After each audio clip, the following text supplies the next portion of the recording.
Tesla had its earnings call, and one of the most exciting things while this earnings call was happening was that Tesla actually announced the start of mass manufacturing of Cybercab.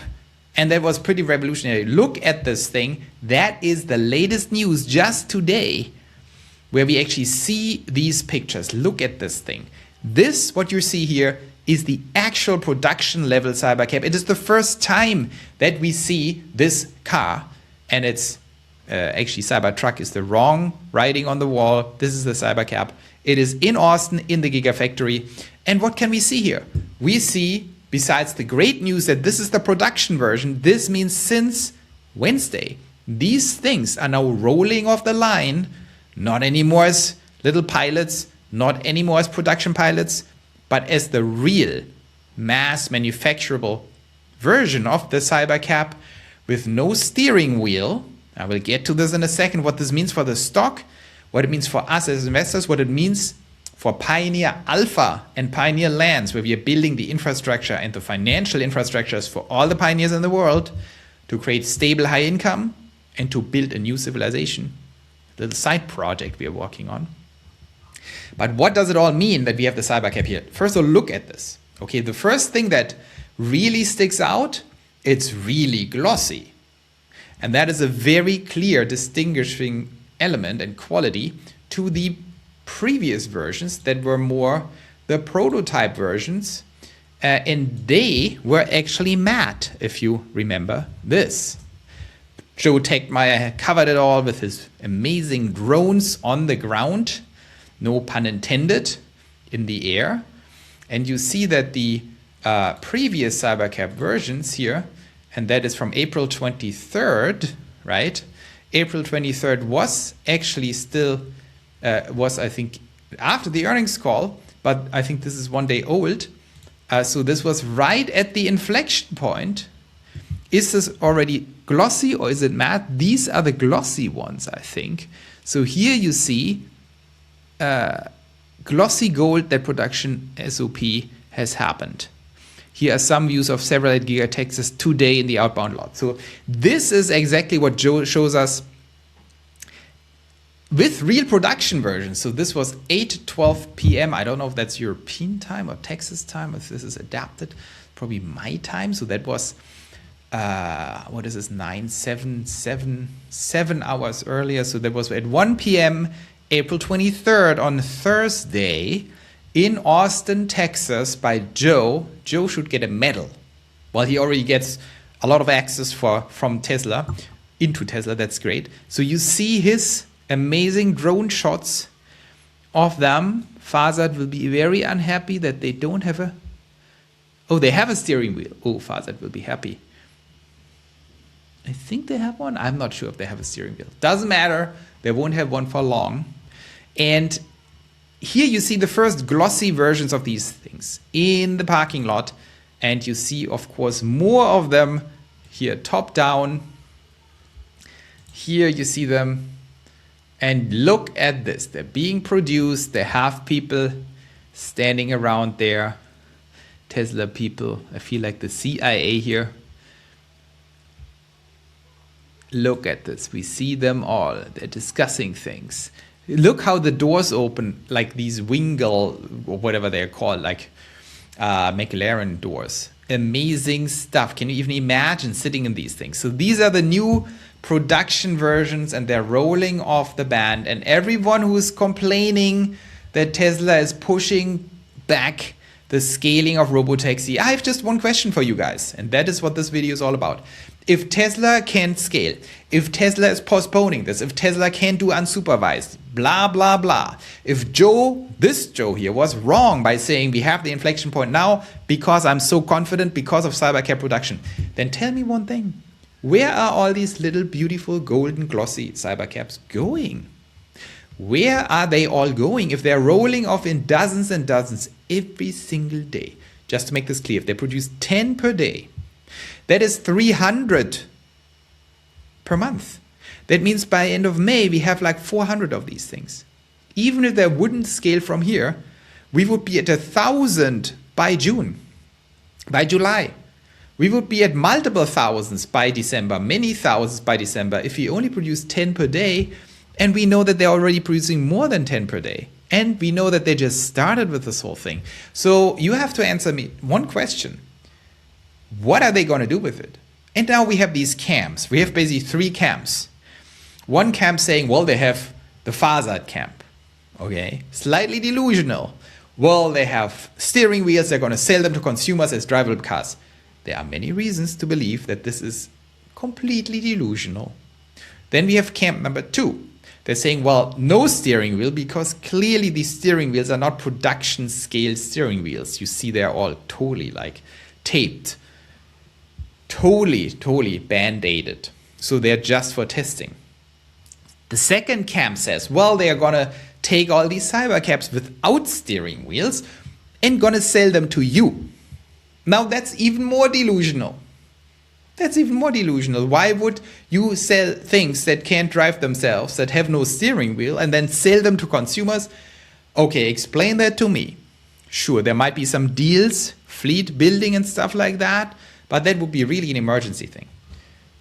Then there's a third camp, and the third camp includes Joe Bhakti, this guy here, and I'm saying, well, maybe if it walks like a duck and quacks like a duck, if it drives like a Cybercab and looks like a Cybercab, maybe, just maybe, it is a Cybercab. What about that? It sounds crazy, but maybe if it drives like a Cybercab, it looks like a Cybercab, it behaves like a Cybercab, maybe it is a Cybercab. And that means maybe it is a robotaxi, and maybe all these things that are getting produced and deployed in Austin, in Dallas, in Houston, in the Bay Area, in LA, in Florida, in Georgia, in Boston, in Chicago, all over the place. Maybe these cars go to these places, they will be rolled out, and when they're all positioned nicely in May and in June, they will be switched on, and then we have dozens of these things driving around. And there will be hundreds in transport to these places. And these hundreds will arrive in June and July. And in July, we will switch them on, we have hundreds in July. And then we have more hundreds in August, and then we have thousands in September. And maybe that's just what is happening, because we see every day that it is just happening. And maybe that is just the reality. And maybe when Elon says it's scaling painfully slow and production is painfully slow, maybe what he means with that is painfully slow, which means that half or a third of the production of Cybertruck scaling, which was already painfully slow. So if you're half or a third, that is painfully slow. And that means we have 10 to 20,000 Cybercabs end of this year. And that is exactly painfully slow. And that is exactly painfully slow enough to drive the stock up tremendously over 600, maybe much more. If you have tens of thousands, maybe over 1,000. Well, maybe not, who knows? But I'm just connecting the dots and telling you what I see. And when you actually take out the noise and think about it, it's like, well, Elon confirmed that 14.3, the current version of FSD, is already good enough. He already said this is safety is not it's not a problem anymore. Elon said the only problem is these things are too cautious because of safety, so they're making still little mistakes. So basically safety is solved.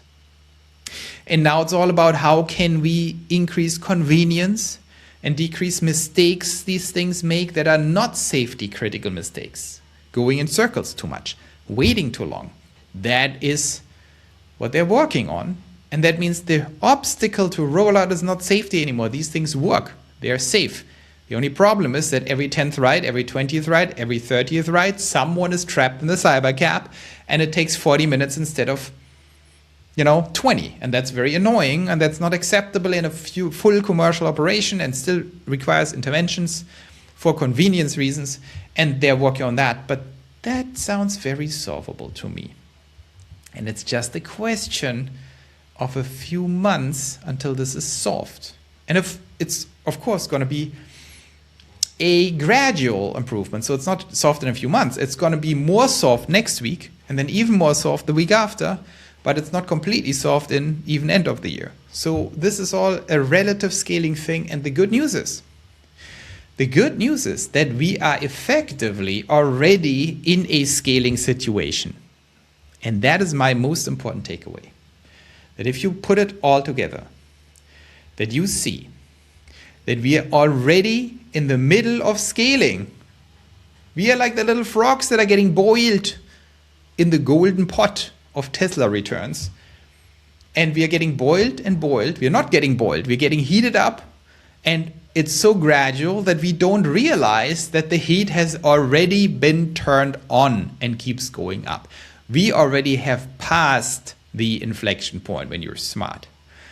That is what I think is going on, and that is why I'm incredibly bullish on this stock, and I'm not always bullish on the stock. I told you in December, remember this. There are perma bulls and all kinds of people. I have only one mission. I want to be right because I need to generate alpha. Go to pioneeralpha.org where you see my alpha. I need to generate alpha. I need to be right. I can't just talk. I'm not a YouTuber who just wants clicks. I'm a greedy little investor who wants to be right. Like, just look at this, just here. Why am I up 17% over Tesla this year? Why am I up 17% more than Tesla? 6% for the year. Tesla is down 10%. Why is that? Because I knew in December that Tesla is going to perform badly in Q1. And I told very explicitly everyone, this is not good. We will hit air pockets. These were my original words. And we are deflating as a stock because the catalysts are missing. The catalysts are coming in April and May. It is April. It is May. I think the catalysts are coming. So I'm getting now very bullish for this Q2. I'm getting very, very bullish. And I think we will win with that strategy because this year is not a joke. And Cybercab is scaling every single day. And people are now confused after the earnings call because Tesla did not commit to concrete numbers. But we know the numbers. We can put together these little numbers and see exactly what is likely to happen. And what is likely to happen is that we are producing 10 of these things per day. We are going to produce, 70, easily 70 per week. And if you produce 70 per week, we are producing 210 per month. In month 1, that is April to May. And where are these 210 going to go without their steering wheels? Where are they going to go? And what happens the next month? Well, if you increase production only by 50%, which is extremely easy if you're Tesla and producing millions of these cars, you are going from 210 to maybe 300. And then you're going to 450 per month. And then you're already hitting vastly over 1,000 in 4 months. And then you're hitting 1,000 a month. And then you're hitting 2,000 a month. And then end of the year, you're at 3,000 a month. And that would be painfully slow scaling. And then you're above 10,000 in total deployed, and they don't have a steering wheel, so they need to drive around. And we also know from Elon that they can already drive around themselves totally safe, with the only caveat that it's still inconvenient if you're trapped in a little circle, which they're working on. So, I don't know. I think this is a false flag of panic. This is FUD. What we see here is stock dropping right into a complete inflection situation. And I like that. That is why I'm positioning myself to a very quick run up to 400. And then from there, over the next 90 days, we are probably going to go very high above all-time highs if the world doesn't end in between, which totally can happen, by the way. So we have to be cautious. That is what I'm thinking. I hope that was interesting. We have another video coming up where I'm covering Optimus. And Optimus makes me very optimistic because Optimus is going to get launched in full production very surprisingly in 90 days. That was announced in the earnings call. And that coincides perfectly with what I just said. And that coincides perfectly with my theory that we might go above 500 in the next 90 days. Maybe in the next 120 days. And that would be very interesting if we can bet on that little run-up. So, go to pioneerlands.org, where you can ask all your questions. You go here, we cover all these things. Look at robots. We have all the cool robot questions. We have autonomy questions. You just click on ask a question, select your theme, one of the 7 themes of Pioneer Lands: artificial general intelligence, robots, autonomy, space, AI, blockchain, and macro if you're interested still in some Trump stuff. Or of course the big topics, how we build a new civilization. We know how, but good questions are always helpful. AI income for everyone, economic infrastructures, education, Pioneer Academy, family, didn't talk too much about this yet, and society, also not yet, coming very soon. But AI income and education, very important. Or here the investment thesis.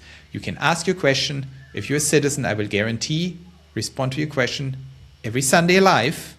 If you're not a citizen, if you're just a normal member, well, you need to ask it especially good questions. And if I like them, or if they get a lot of votes, I will also respond to them. And if they're good, I will do it. I will respond to your question. So let's do this. I hope that was interesting and you have a little bit more ideas about what Cybercab actually does and means, why it's so transformational. And I hope to see you tomorrow on this beautiful channel here, where we talk more about Optimus, about Tesla stock, about the age of AGI. Until then, see you then.